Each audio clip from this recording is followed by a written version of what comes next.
Welcome to a journey of boundless possibilities, where the power of wealth transcends mere accumulation. Wealth in its truest form is not about hoarding riches, but about leveraging them for a purpose greater than ourselves. During this video, we will embark on a journey of empowerment, discovering how to leverage wealth for a greater purpose. It's the ability to create a lasting impact, to uplift communities, and to drive positive change. As we explore the art of leveraging wealth, we'll unlock the potential to transform lives, to champion causes that matter, and to leave a legacy that resonates through generations. Get ready to unlock your potential and discover how leveraging wealth can empower you to build a brighter future for yourself and those around you.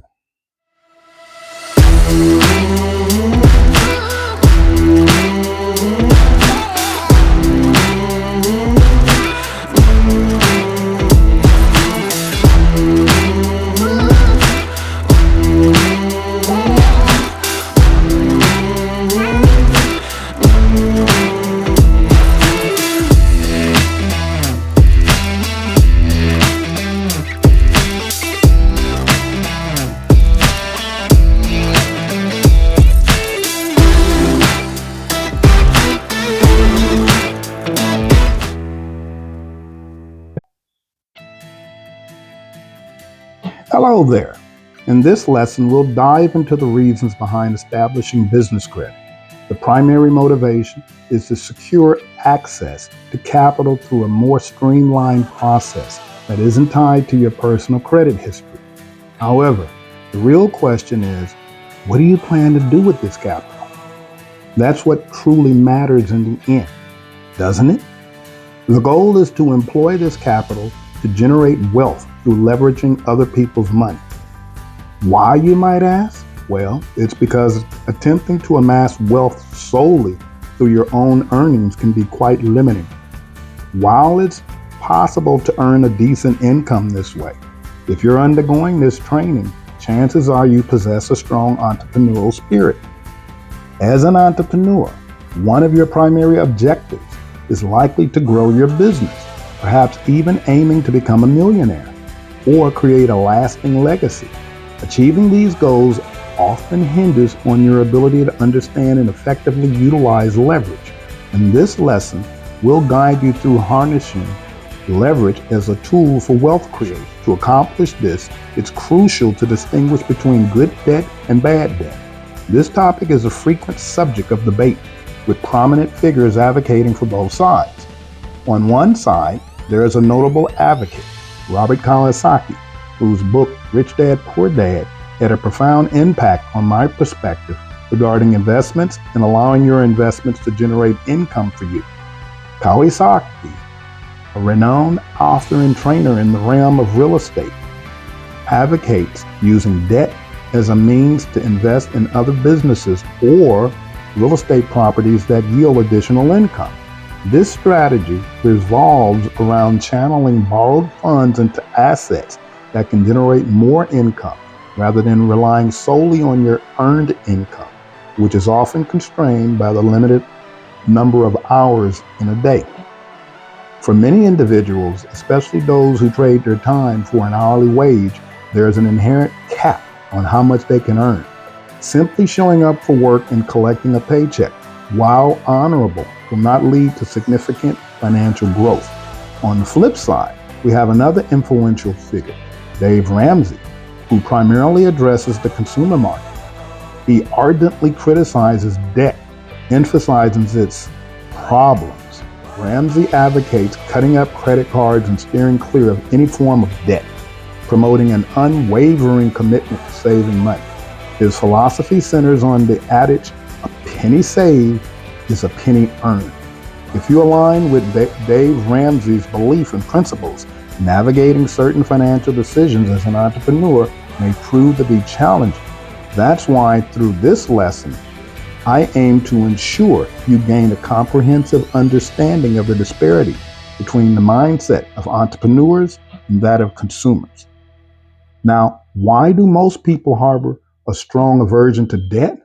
The answer is relatively straightforward. It's not just the concept of debt itself, but rather who is willing that credit and what they're using it for. Allow me to illustrate this with a concise diagram that simplifies how most individuals utilize debt. They acquire credit in the form of loans, credit cards, or loans from family and friends. Subsequently, they employ this credit to purchase liabilities, which could include their primary residence, indulgent shopping sprees, or unnecessary purchases that don't generate income. Essentially, anything that doesn't contribute to income is deemed a liability, as it adds to the debt load, which you'll have to repay with your hard-earned money. This path often leads to the perilous territory of high interest payments. In essence, when you accumulate debt and use it to procure liabilities that don't generate income, you find yourself in a precarious situation. You're now burdened with repayment that exceeds your financial capacity. And if you cross a certain threshold, you incur exorbitant interest charges. Consequently, this financial misstep can plunge your life into chaos, often manifested as financial turmoil. It's this pattern of financial mismanagement that contributes to the unfortunate reality of millions living below the poverty line. It's not solely about credit. Other factors like income equality play a role, but the misapplication of credit is a significant contributor, or the lack of discipline when it comes to spending for frivolous liabilities over income-producing assets. Regrettably, financial literacy is not taught in our society, both in education for children and adults. However, through this training, one of our core missions is to equip individuals with a solid financial foundation, enabling them to wield credit to their advantage. This means breaking free from the norm of using debt to acquire liabilities, unlike the majority out there. It's never too late to take control of your financial future. Whether you utilize this knowledge to build a 6 or 7-figure business or invest in yourself, a venture often yielding a higher return on investment than cryptocurrency, the stock market, or real estate. If you find yourself in the first category, those who once used credit to accumulate liabilities, you have the opportunity to transition into the second category. Maybe you already comprehend the potency of credit, or perhaps you possess investments and aim to explore the utilization of business credit. However, for most people, there was a time when they resided in the first category, using credit for liabilities rather than assets. Now, let's explore how entrepreneurs employ debt as a form of leverage, and we'll use the same diagram to illustrate why they view spending as a form of investment. When entrepreneurs embark on a new business venture, they approach their needs differently compared to most individuals. While many see these needs as costs, entrepreneurs perceive them as investments. For instance, you've invested in this program with your time in it. This aligns with the mindset of an entrepreneur. Consumers typically view the cost of something as an expenditure that won't return. To make this paradigm shift toward thinking like an entrepreneur, we need to visually understand how entrepreneurs think. Entrepreneurs have access to credit, whether it's from personal or business sources, and they utilize it as leverage to assess opportunities they wouldn't otherwise afford at a given moment. For example, an investor secures a mortgage to purchase a property they couldn't buy with cash immediately. They leverage the bank's money or other people's money, OPM, to invest in real estate, generating a recurring monthly income. Ultimately, people may borrow money at 0% interest to invest in assets that yield higher earnings than the 0% interest rate. As you build your business credit, you may gain access to 0% interest credit cards for 15 to 18 months. As an entrepreneur, your goal is to use these funds for ventures that generate returns exceeding 0% interest, which isn't a challenging feat. Essentially, you have access to free money, and it's essential to know how to use it effectively.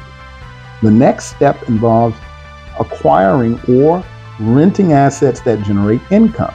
By increasing your sources of income, whether active or passive, and multiplying them over time, you gradually build wealth.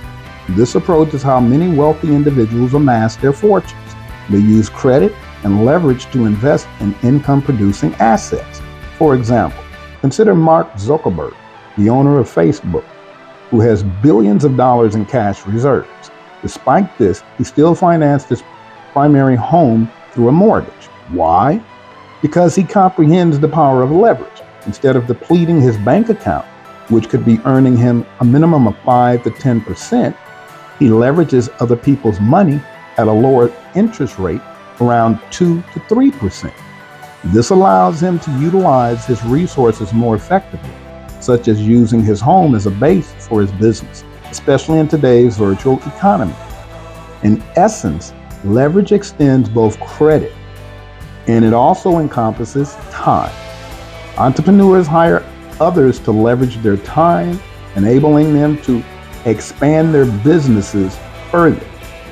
There are various avenues to use leverage effectively to create a successful portfolio of businesses that ultimately lead to wealth accumulation. In this particular context, we're focusing on the utilization of credit. Now that you've gained insight into how successful investors utilize these principles, you may encourage some familiar names. You may recognize some familiar names like Grant Cardone, Warren Buffett, or Robert Kiyosaki. These billionaires have amassed their wealth by leveraging other people's money. If your goal is to increase your wealth, aligning your approach with theirs is advisable, as opposed to following those who advocate cutting up credit cards and avoiding debt. The latter group typically caters to individuals who struggle with self-control and have a propensity for spending rather than investing. As you progress through this training, keep the perspective in mind that it's not only about building business credit, but also about harnessing the power of leverage.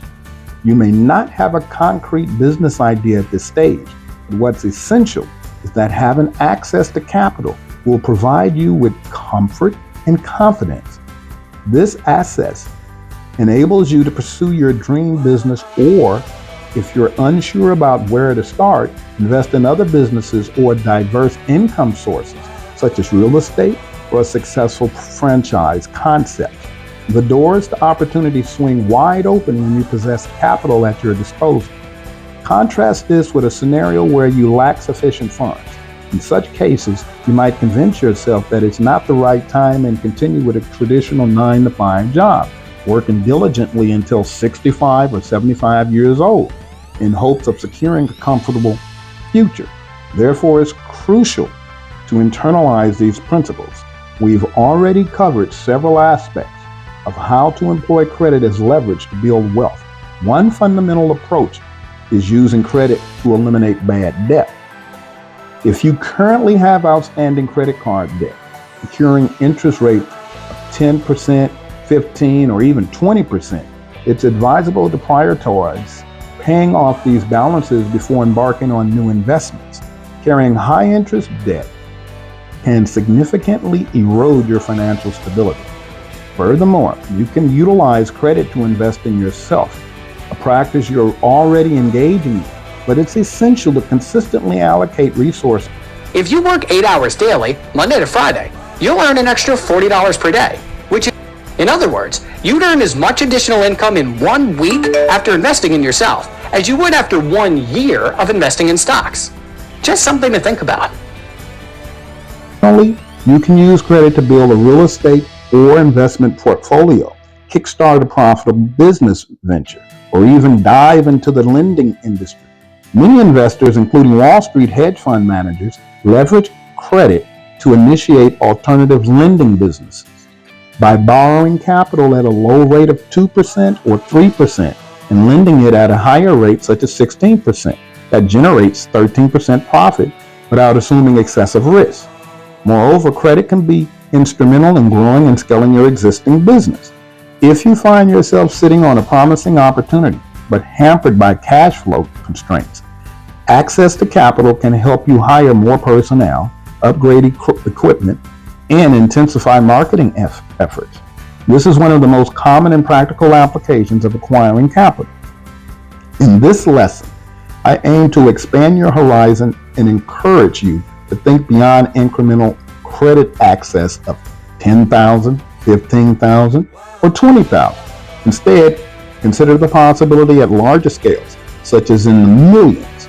Once your business is established, or as you begin investing, contemplate how to elevate your financial status to that of a millionaire.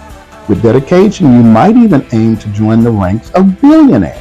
Although this requires setting smaller milestones and gradually accumulating achievements. For instance, your initial goal could be to achieve $10,000 a month in your business, subsequently working toward $100,000 a month, propelling you into the realm of multi-million-dollar enterprises. As you gain access to credit, you'll likely find yourself setting more ambitious objectives.